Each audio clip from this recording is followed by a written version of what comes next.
So in this problem, all you're looking at is the base, and it says that the height that connects the two bases is 8. So I'm just going to draw that in here so you can actually visualize what that looks like. So it looks like this is going to be 8 inches. Now, the other measurements that we have here, we're going to have a rectangle which appears to be 5 by 6, and a triangle which has a height of 4, and then that's 6 right there. So let's take these into pieces. We're going to start with the rectangle. It's 5 by 6, so 5 times 6 equals 30, so that rectangle is 30.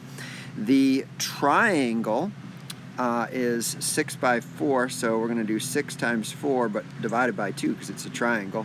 That's 12, so that in there is 12. And then the area of the entire base equals 30 plus 12, which is 42. Now by now you should know, and you may not remember, but the formula for volume is the area of the base times the height. So we're going to do 42 times 8. 42 times 8 gives you 336 inches squared. Inches cubed, but for assessments you just type in 336.